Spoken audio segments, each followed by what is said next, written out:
अस्सलाम वालेकुम। तो कैसे हो? ठीक हो?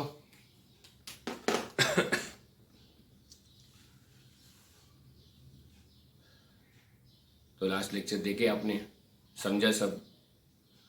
और बिल्स बनाए थे हमने बहुत सारी वेरियस टाइप्स की, और फिर मैंने बोला था कि टेक्स्ट बुक में भी आप वो देखना और वो देखकर बनाना और बनाकर मुझे व्हाट्सएप करना।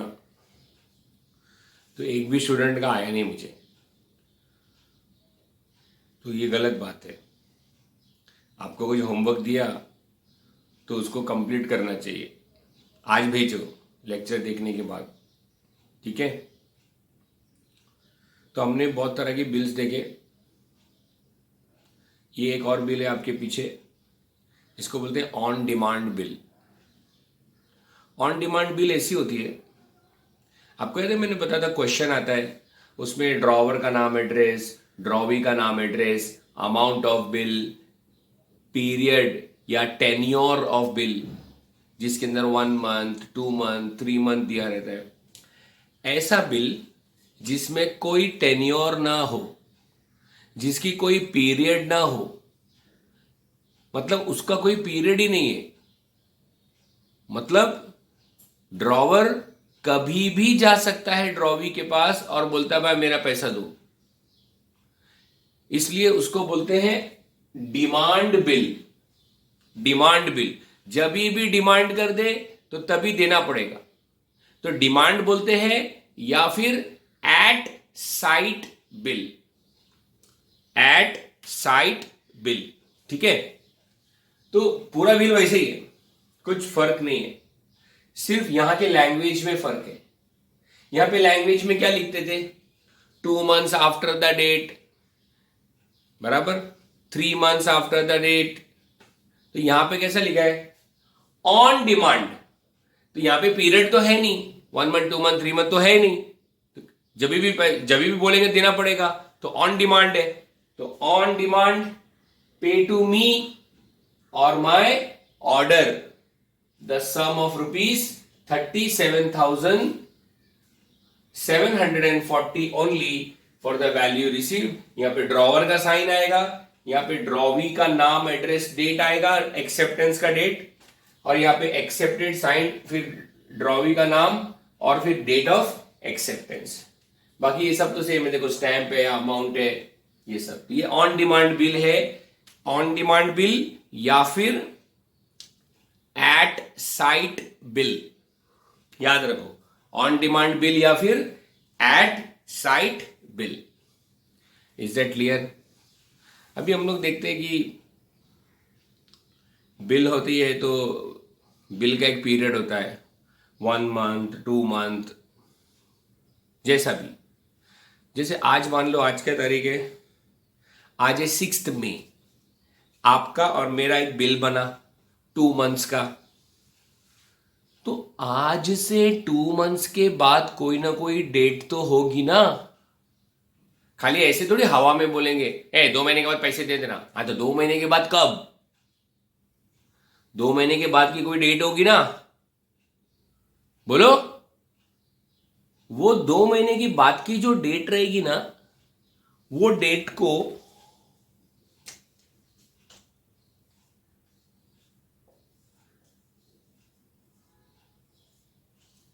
ड्यू डेट बोलते हैं, ड्यू डेट। तो अभी 6 में है, राइट? तो उसमें 2 मंथ ऐड करेंगे, तो 6 में के आगे 1 मंथ ऐड करेंगे, 6 जून। फिर उसमें एक और मंथ ऐड करेंगे, 6 जुलाई। तो 6 जुलाई क्या बन जाएगी अपनी? Due date. एक्चुअली उसको बोलते हैं नॉमिनल ड्यू डेट, क्योंकि नॉर्मली तो ऐसे ही निकालेंगे भाई, आज से 2 महीने के बाद पैसे देने का, तो 2 महीने के बाद की जो डेट है वही डेट। लेकिन ये जो बिल ऑफ एक्सचेंज है, बिल ऑफ एक्सचेंज के लिए हमारे देश में एक कानून है।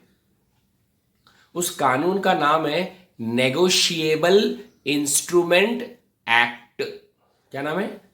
Negotiable instrument act. हमारे देश में 3 नेगोशिएबल इंस्ट्रूमेंट है। नेगोशिएबल इंस्ट्रूमेंट मतलब एक ऐसा डॉक्यूमेंट जिसके जरिए बिजनेस का ट्रांजैक्शन हो सके।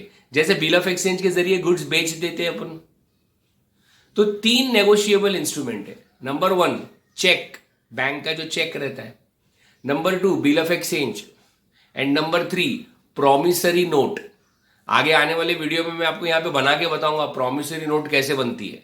ठीक है, चेक तो पता है आपको। ओके, तो हमारे देश में कानून है नेगोशिएबल इंस्ट्रूमेंट। तो नेगोशिएबल इंस्ट्रूमेंट क्या बोलता है कि एजाज ठीक है, आज 6 मई है, फिर तूने 2 महीने का डेट 2 महीने आगे बढ़ा दिया, तो उसके बाद ड्यू डेट आ गई 6 जुलाई। मैंने कहा हाँ सर। कहा हमारी तरफ से 3 दिन और ऐड कर दो। क्यों? हम बोल रहे हैं ना, कानून बोल रहा है ना, इसलिए 3 डेज और ऐड कर दो। हमको नहीं कि एग्जाम में 34 मिलते 100 में से, तो अपन टीचर के पास जाते हैं, एक्सक्यूज मी टीचर, वो एक ग्रेस मार्क्स दे दो ना। ग्रेस मार्क्स मांगते।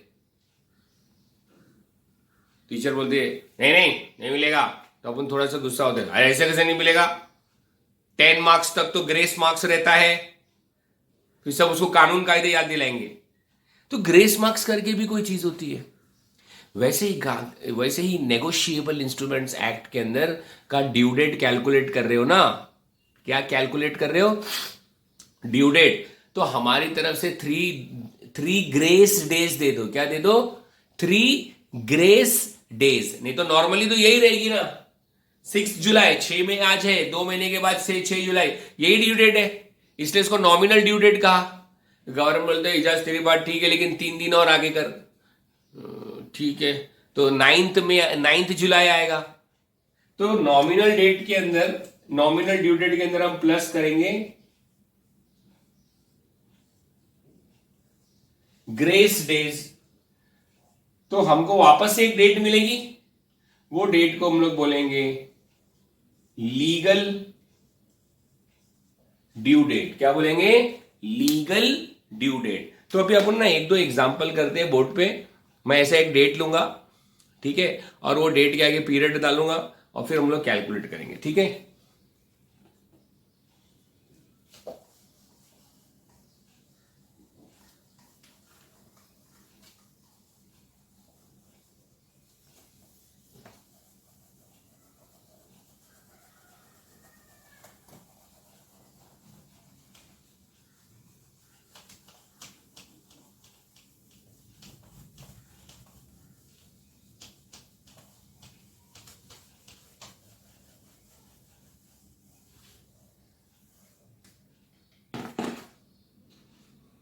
तो देखो ध्यान से,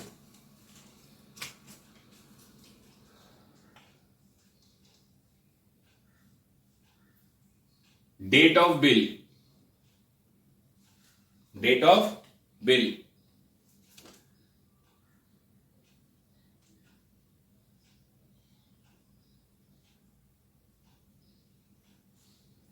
ट्वेल्थ जून, ऐसे रैंडम ले लिया मैंने। 12 जून है आज, ठीक है, और टर्म या पीरियड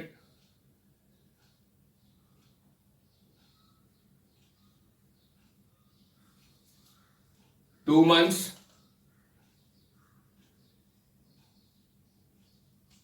आफ्टर डेट। ये जो आफ्टर डेट लिखा है ना, मान लो अगर सिर्फ 2 मंथ्स लिखा रहे और 2 मंथ्स के आगे कुछ नहीं लिखा रहे, तो हमेशा ये मान के चलने का कि आफ्टर डेट ही है।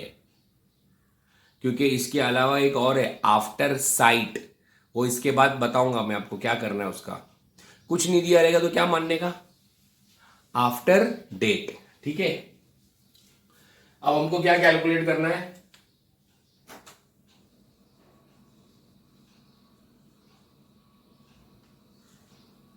DD, due date.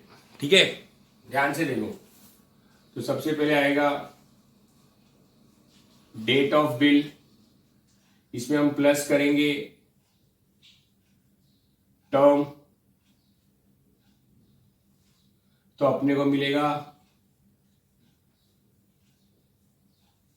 Nominal due date, इसमें अपन प्लस करेंगे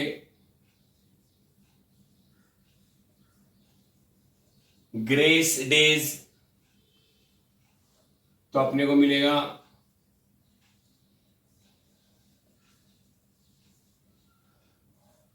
लीगल ड्यू डेट। तो अभी देखो डेट ऑफ बिल क्या है,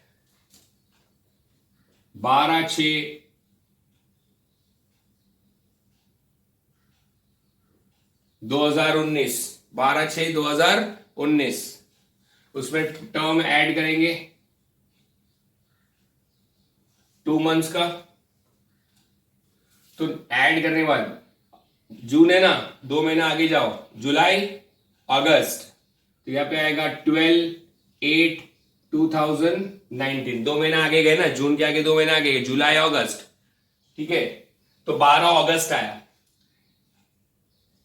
ग्रेस डेज कितने ऐड करेंगे, 3 डेज, तो 12 के आगे 3 ऐड करेंगे तो 15।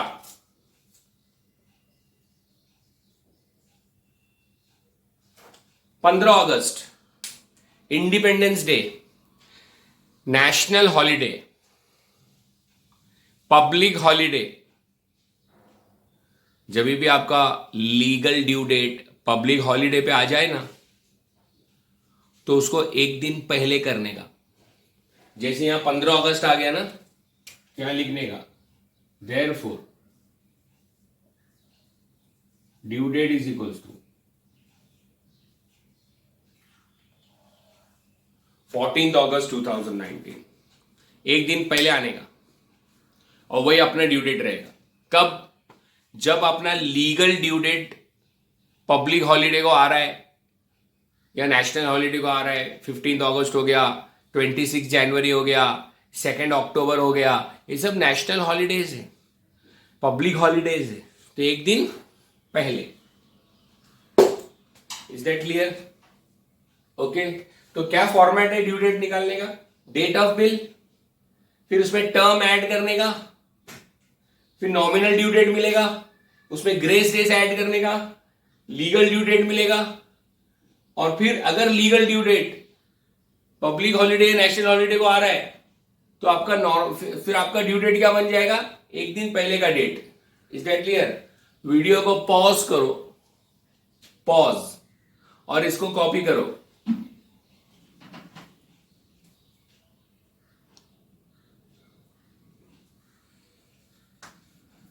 ठीक है, अभी थोड़ा सा आगे का और कुछ और एग्जांपल लेते हैं। ये 12 जून ही रखते, टर्म के अंदर से 2 महीना निकाल देते, और यहां लिखते हैं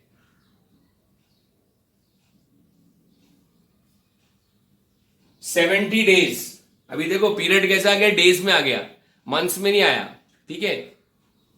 तो ऐसे एक एक गिन गिन के डेज पे जाने का। ओके, तो अब कैसे करेंगे,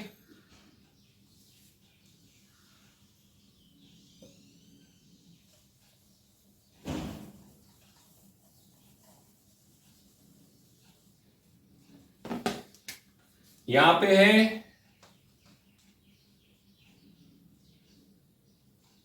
70 डेज, तो अभी क्या करने का, 12 जून से 70 दिन आगे जाने का। बाप रे बाप, 13 जून, 14 जून, 15 जून, 16 जून, 17 जून, ऐसा कब 70 दिन आगे आने का। बीच में कभी भूल गए तो मैं आपको एक मेथड बताता, उसके हिसाब से करो, ठीक है।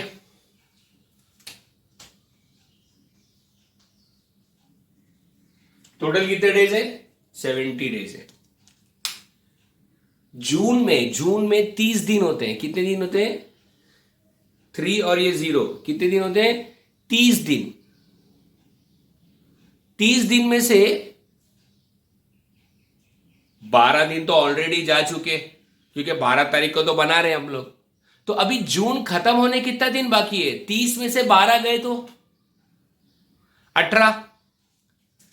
तो 70 में से आप क्या करो, 18 माइनस करो, काहे के, जून के। माइनस क्यों करो, जैसे जैसे आगे जाते जाएंगे वो पीरियड कम होते जाएगा ना। जैसे अभी आज 12 जून है, तो अपन बोलेंगे कितना दिन बाकी है, 70 दिन बाकी है। फिर एक दिन हुआ, अगला दिन आया, अब कितना बाकी है, अभी 69 बाकी है। फिर एक दिन गया, अब कितना बाकी है, अभी 68 बाकी है। जैसे जैसे दिन जाएगा तो आपका पीरियड क्या होते जाएगा, कम होते जाएगा ना। तो इसलिए क्या किया मैंने, माइनस। तो आगे जा जाके जून का ज्यादा से ज्यादा कितना दिन आगे जाएगा, 18 दिन, क्योंकि 30 दिन थे जून के, उसमें से 12 तारीख तो ऐसी चली गई, तो बचा 18। तो 18 तारीख जून की जाएगी आगे, तो यहां माइनस करेंगे, 10 माइनस 8 2, 6 माइनस 1 5। जून के बाद क्या आता है, जुलाई। अब जुलाई में होते हैं 31 डेज, तो जुलाई के आप माइनस कर लो 31, 2 माइनस 1 1, 5 माइनस 3 2। जुलाई के बाद क्या आता है, अगस्त। तो 70 दिन के बाद अगस्त की 21 तारीख रहेगी। 70 दिन के बाद, सर इसको भी माइनस करो ना, फिर तो जीरो आएगा। इसका मतलब 21 डे को, अगस्त का जब 21 डे होगा हमारा पीरियड खत्म हो जाएगा, जीरो आ रहा है देखो। तो अगस्त का जब 21 डे होगा तो पीरियड जीरो, इसका मतलब यही डेट है। तो 70 डेज के बाद 21/8/2019, 21 अगस्त आ रहा है, ठीक है। ग्रेस डेज ऐड करेंगे 3, तो यहां पे मिलेगा 24 अगस्त 2019। और 24 अगस्त कोई पब्लिक हॉलिडे, नेशनल हॉलिडे नहीं है, तो यही आपका ड्यू डेट हो जाएगा। Is that clear everyone? Okay, ठीक है। इसको भी पॉज करो और कॉपी करो, ठीक है।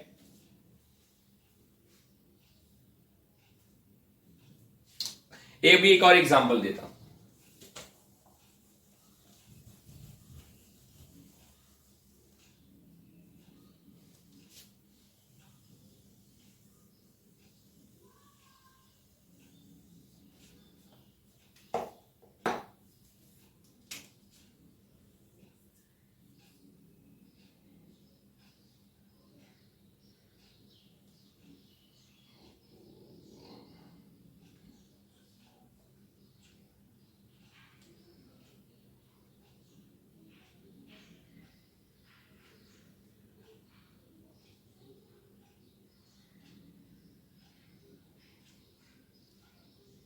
कुछ भी दे देता है, 6 मई, तो मान लो date of bill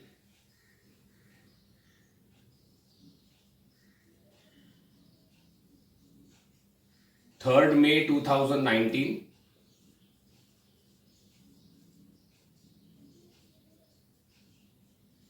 date of acceptance 6 मई 2019। सर आपने पिछले वाले एग्जांपल में तो डेट ऑफ एक्सेप्टेंस नहीं लिखे थे, क्योंकि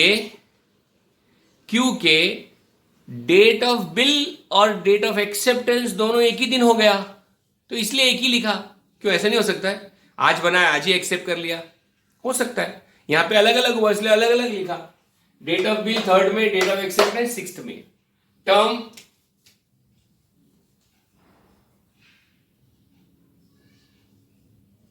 ये देखो, 3 months after site, 3 months after site. पिछला वाला आफ्टर डेट था, तो आफ्टर डेट रहेगा ना, तो शुरुआत कहां से करने का, डेट ऑफ बिल से। और आफ्टर साइट रहेगा तो शुरुआत डेट ऑफ बिल से नहीं करने का, शुरुआत करने का डेट ऑफ एक्सेप्टेंस से। तो यहां पे डेट ऑफ एक्सेप्टेंस क्या है, 6 मई 2019। अगर ये आफ्टर साइट की जगह पे आफ्टर डेट होता तो यहां पे 6 मई की जगह हम लोग कितना लेते, 3 में लेते, ठीक है। टर्म के अंदर कितना है, 3 months, तो ये हो जाएगा 6 अगस्त 2019, 3 डेज डालेंगे तो ये हो जाएगा 9 अगस्त 2019। तो भैया बोल रहा हूं, अगर आफ्टर डेट दिया रहा तो कैलकुलेशन कहां से शुरू करने का, डेट ऑफ बिल से, और आफ्टर साइड दिया रहेगा तो कैलकुलेशन कहां से शुरू करने का, डेट ऑफ एक्सेप्टेंस से। अब मंथ्स रहेगा तो डायरेक्ट छलांग मारो मंथ्स में, डेज रहेगा तो एक एक करके गिनो, या वो मेथड बताया तो वो मेथड से करो। वो मेथड को बार बार आप क्या करो, थोड़ा सा पीछे करो, रिवाइंड करो और देखो, समझ जाएगा। और कोई डाउट रहेगा तो व्हाट्सएप करो। इसको भी आप पॉज करके कॉपी करो अपनी बुक के अंदर, ठीक है। Thank you.